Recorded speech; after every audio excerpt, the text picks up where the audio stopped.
Hello guys, good morning. तो कैसे हो आप सब लोग? आई होप आप सब ठीक होंगे और खुश भी होंगे।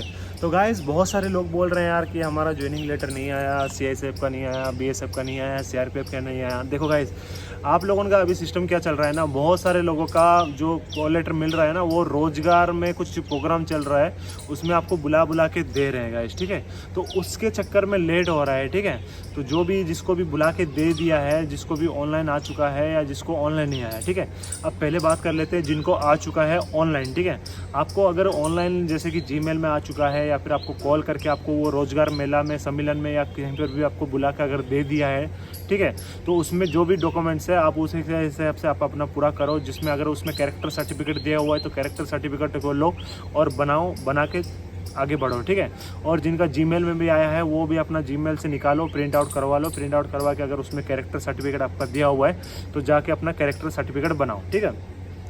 अगर जिनका जीमेल में अगर कैरेक्टर सर्टिफिकेट नहीं आया और आपके दोस्त लोगों का अगर ऑफलाइन आ चुका है लेटर, ठीक है, मान के चलो 2 लोग हैं, ठीक है, 2 लड़के हैं, एक का जीमेल में आया है, उसका कैरेक्टर सर्टिफिकेट आया नहीं है, ठीक है, और एक लड़का है जिसका ऑफलाइन आ चुका है, कॉल लेटर आ चुका है, बट उस दोनों एक दूसरे का कॉन्टैक्ट में है, ठीक है।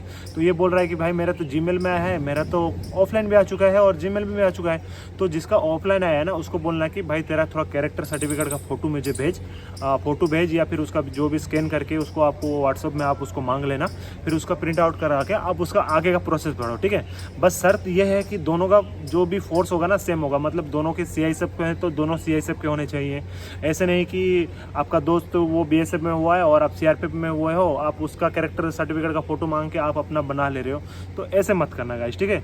जो भी है, जो आपके फोर्स में अगर जुड़ा हुआ है, जैसे कि मैं अगर सीआईएसएफ में हूँ तो मैं दूसरे सीआईएसएफ वालों को बोलूँगा कि भाई तेरा अगर डॉक्यूमेंट्स में, अगर तेरा कॉल लेटर में अगर तेरा करेक्टर सर्टिफिकेट आ चुका है तो उसका एक स्कैन करके मुझे कॉपी भेज दे, ताकि मैं भी वो बना सकूं, क्योंकि दोनों का सेम ही रहेगा, ठीक है। तो जिस डिपार्टमेंट में भी आपका हुआ है उसी डिपार्टमेंट का अगर किसी का कॉल लेटर आ चुका है तो आप उससे अपना कैरेक्टर सर्टिफिकेट के लिए एक फ़ोटो मांग लो, तो कैरेक्टर सर्टिफिकेट अब बना लो, ठीक है। और रही बात आपका कॉल लेटर लेट क्यों हो रहा है, तो ये रोजगार मेला के चक्कर में हो रहा है, क्योंकि वो जो भी है देने के चक्कर में ये है कि आपको कहीं एक जगह आपको बुला के वो देने के चक्कर में है, ठीक है। तो सबका कॉल लेटर आ जाएगा, तो टेंशन लेने की बात नहीं है। अगर ज़्यादा आप लोड ले रहे हो, ज़्यादा टेंशन ले रहे हो, तो आपको करना क्या है, जिस डिपार्टमेंट में आपका सिलेक्शन हुआ है उस डिपार्टमेंट में आप ऑनलाइन चले जाओ, ऑनलाइन उस डिपार्टमेंट का सर्च करो और वहाँ पर आपको हेल्पलाइन नंबर दिया गया होता है, तो उस हेल्पलाइन नंबर में प्यार से कॉल करके पूछ लो कि सर मेरा तो सिलेक्शन हुआ था, मेरा फाइनल रिजल्ट भी निकला हुआ है, मेरा ये नाम है, तो मेरा सिलेक्शन भी हो चुका है, बट मेरा अभी तक कोई ज्वाइनिंग लेटर नहीं आया, ना कि जीमेल में नहीं आया, ना कि मुझे रोजगार मेले में भी नहीं बुलाया गया है, ना कि मुझे ऑफलाइन में भी नहीं आया है, ठीक है।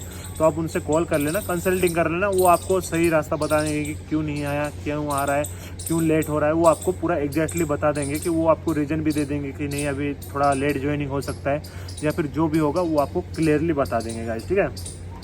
और एक क्या होता है, बहुत सारे लड़कों का ये एक गलती हो जाती है, जो उनका पहले से जो एड्रेस वो दे के रखते हैं गाइस, ठीक है। जैसे कि मान के चलो मैंने अपने गांव का एड्रेस दिया है, ठीक है, बट मैं गांव में नहीं रहता हूँ, मैं दूसरी जगह रहता हूँ, तो दूसरी जगह का भी मैंने एड्रेस दे दिया है, ठीक है। तो ऐसे नहीं है कि आपका दूसरी जगह जहाँ, तो ऐसा नहीं है कि जो आपने एक एड्रेस दिया था उस पर आया। जिसने भी गड़बड़ किया है ना एड्रेस के चक्कर में, दो एड्रेस दे दिया है, तो आप दोनों एड्रेस में अपडेट रहो, ठीक है। कि मैं अपने गांव वाले एड्रेस में जो पोस्ट ऑफिस है उस पोस्ट ऑफिस से आप कांटेक्ट में रहो, और जो आपने अलग एड्रेस दिया है दोनों एड्रेस में आप अलर्ट, मतलब कांटेक्ट में रहो, ठीक है। उनको बोल के रखना कि सर मेरा अगर ये नाम से अगर कोई भी लेटर आता है तो मुझे दे देना, या फिर मेरे पापा का नाम या फिर आपका नाम, ठीक है। इन दोनों में से किसी के नाम में भी आपका कोई भी लेटर आता है तो आप उनको बोल देना कि सर मुझे इस नंबर पे मुझे कॉल कर देना प्लीज़ सर, मेरा ज्वाइनिंग लेटर आने वाला है। उनको आप पहले से बता देना गाइस, ठीक है। तो वो आपका सोचेंगे कि हाँ यार एक बंदे का कॉल लेटर आने वाला है, तो वो आपको हेल्प के हिसाब से भी वो आपको बोलेंगे कि ठीक है अगर आपका कुछ भी आता है तो आपको हम इन्फॉर्म कर देंगे गाइस, ठीक है। और जिन का मेल में अगर कुछ गलती हुई है, मेल में नहीं आ रहा है, तो अगर आपने गलत मेल दे दिया है तो गाइस अब उसमें कुछ हो नहीं सकता, आपको मेल नहीं आएगा गाइस, ठीक है। लेकिन 100% ये है कि 100% बच्चों का आना ही आना है कॉल लेटर, वो चाहे ऑफलाइन में भी आएगा लेकिन सबका कॉल लेटर आएगा। भले आप लोगों का ज्वाइनिंग थोड़ा आगे पीछे हो सकता है, तो टेंशन लेने की बात नहीं है गाइस, थोड़ा सब्र कर लो।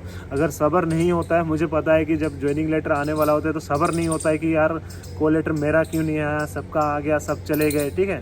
तो सब्र चीज़ होती नहीं है, क्योंकि वो ह्यूमिडिटी सिस्टम में वो है कि सब्र नहीं होता है, तो आप थोड़ा बट सब्र करना पड़ेगा आपको कॉल लेटर आएगा ही आएगा, ठीक है। जैसे कि हमारे टाइम में क्या हुआ था, मतलब ऐसे हुआ था कि मतलब 2-3 महीने ज्वाइन कर लिए थे बीएसएफ और सीआरपीएफ वाले, 2-3 महीने पहले ज्वाइन कर लिया था उन्होंने, सैलरी भी उनका आना शुरू हो गया था, तब जाके हमारा कॉल लेटर आया था गाइस, ठीक है। आप मान रहे हो उस टाइम कोरोना चल रहा था, वो बात अलग थी, कोरोना चल रहा था उस वजह से लेट हुआ था, बट अभी कोरोना वरोना कुछ नहीं है। और अभी जो भी ट्रेनिंग सेंटर में जो भी फोर्स है ना, सभी के ट्रेनिंग सेंटर में अभी ट्रेनिंग चल रहा है। जो 2021 वाले जो भर्ती हुए हैं ना, 2021 में जो भर्ती होकर अभी ट्रेनिंग कर रहे हैं ना, वो अभी तक उनका ट्रेनिंग चल रहा है गाइस, ठीक है। तो आप ये मत सोचो कि ट्रेनिंग सेंटर खाली है सबका मिल जाएगा, सबका अभी पासिंग आउट होने वाला है शायद अगस्त महीने में। अगर उनका पासिंग आउट होगा, बहुत सारे फोर्स लोगों का जो पासिंग आउट पीरियड होता है अगस्त में होगा, तो आपको मान के चलो सितंबर या अक्टूबर तक आपको डेट मिल जाएगा। बहुत सारे लोगों को डेट मिल भी चुका है, ठीक है। और एक बात है कि जो मैं एक ही डिपार्टमेंट का बता सकता हूँ, जो कि सीआईएसएफ का है ना गाइस, सीआईएसएफ का जो गर्ल्स लोगों का होता है ना, वो एक ही जगह होता है, जो कि होता है अराकुनम में। तो जिनका भी अगर गर्ल्स लोगों का कॉल लेटर नहीं आया, जिनका आ चुका है, शायद कुछ लड़कियों मेरे बहनों का कुछ आ चुका है, तो सबका एक ही जगह होगा, आप टेंशन मत लो। भले ही मुझे दूसरे फोर्स का नहीं पता कि दूसरे फोर्स का लड़कियों का एक जगह होता है या 2 जगह या 3 जगह होता है, उसका मुझे नॉलेज नहीं है गाइस, ठीक है। मैं थोड़ा पूछताछ करके देखूँगा तो पता चल जाएगा कि कितनी जगह में ट्रेनिंग होता है गर्ल्स लोगों का। बॉयज़ लोगों का तो ज़्यादातर होता है यार, देखो जैसे कि हमारे सीआईएसएफ में 1 2 3 4 5 जगह तो है ही है। इस 5 जगह में से कहीं पर भी आ सकता है आपका कॉल लेटर, ठीक है। कॉल लेटर का ज्वाइनिंग कहीं पर भी आ सकता है, बट गर्ल्स का एक ही है अराकुनम, उधर ही आएगा, हर गर्ल्स का उधर ही आएगा, ठीक है। तो गर्ल्स लोगों को टेंशन लेने की बात नहीं है, सबका कॉल लेटर आ जाएगा। तो आप आराम से रहो, घर में रहो, सेफ रहो, पढ़ाई करते रहो। और बहुत सारे लड़के बोल रहे हैं कि हमें ट्रेनिंग टाइम में पढ़ाई करने के लिए मिलेगा, यानी मेरा एम एसआई बनना है, मेरा एम यूपीएससी देना है, मेरा एम सीजीएल निकालना है। तो गाइस ट्रेनिंग टाइम में आप खुद सोच लो कि आप अपने आप को रेस्ट दोगे या ट्रेडिंग में माइंड लगाओगे या फिर आप पढ़ाई करोगे, ठीक है। पढ़ाई करने के लिए मोस्ट इंपॉर्टेंट चीज़ पढ़ाई करने के लिए ये है कि आपके ऊपर कोई दबाव नहीं होना चाहिए, मानसिक दबाव कोई चीज़ का भी नहीं होना चाहिए। आपका ऐसे होना चाहिए कि आराम से सुबह उठा, पढ़ा, खाया पिया, सोया, रेस्ट किया, फिर शाम को और पढ़ा और खाया पिया, सोया, थोड़ा घूम लिया, ठीक है। बट ऐसे में नहीं हो सकता कि आप सुबह पीटी क्लास करके आओगे, नाश्ता करोगे, फिर तुरंत आप इंडोर क्लास के लिए जाओगे, फिर तुरंत आओगे, फिर रेस्ट करोगे, शाम का जो क्लास होगा उसके लिए तैयारी भी करोगे। तो उसके चक्कर में आप खुद सोच लो कि आप कितने बजे पढ़ सकते हो, कितना टाइम पढ़ सकते हो, ठीक है। रात को आप आते आते 8:30-9 बज जाएगा, ठीक है। 9 बजने के बाद आप घर में बात करोगे या फिर जो भी आपका पर्सनल जो भी काम होगा वो चीज़ करोगे, या पढ़ाई करोगे या फिर कल सुबह की तैयारी करोगे, ठीक है। तो मेन इंपॉर्टेंट बात यह है कि आप ट्रेनिंग सेंटर में पढ़ाई करना ना के बराबर, मतलब मेरे हिसाब से तो 100 में से 5% या 4% चांस है कि आप उतना टाइम अगर निकाल लेते हो तो पढ़ सकते हो।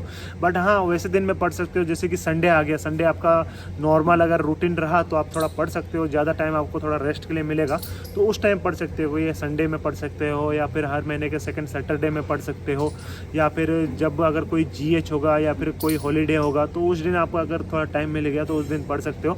बट नॉर्मली ऐसे हर दिन के रूटीन में आपको पढ़ना बहुत मुश्किल हो सकता है, ठीक है। तो आप अपने हिसाब से देख लेना कैसे पढ़ोगे कैसे नहीं, वो आपका माइंड है, आपका नॉलेज है कि आप कितना स्ट्रेस में भी आप पढ़ाई कर सकते हो, ठीक है। तो बस यही था कि ये कॉल लेटर के लिए टेंशन मत लो, और जितना होता है अभी आपके पास जितना टाइम है आप अपने डॉक्यूमेंट्स बना लो। डॉक्यूमेंट्स बनाने के बाद आपके पास टाइम बच रहा है तो आप स्टडी पे फोकस करो, स्टडी करते रहो, स्टडी से टच मत छोड़ना गाइस, ठीक है। तो बस इतना ही है। कॉल लेटर के लिए आप ज़्यादा टेंशन ले रहे हो तो जिस फोर्स में भी आपको हुआ है उस फोर्स में आपका मतलब ऑनलाइन सर्च करना है www. अगर BSF में हुआ है bsf.nic.in सर्च कर लो, उसका होम पेज आ जाएगा। होम पेज आने के बाद उसके कॉर्नर में नीचे में दिया गया होगा हेल्पलाइन दिया गया होगा, हेल्पलाइन में डायरेक्ट उसको टच करो, वहाँ पर आपको नंबर आएगा, उस नंबर में कॉल कर लो। अगर जिस डिपार्टमेंट में अब आपको हुआ है www.bsf या CRPF CISF ITBP SSB.nic.in करके सर्च करो, उसके नीचे कॉल हेल्पलाइन नंबर आएगा, उस हेल्पलाइन नंबर में आप कॉल कर लो, अपना डिटेल्स बता दो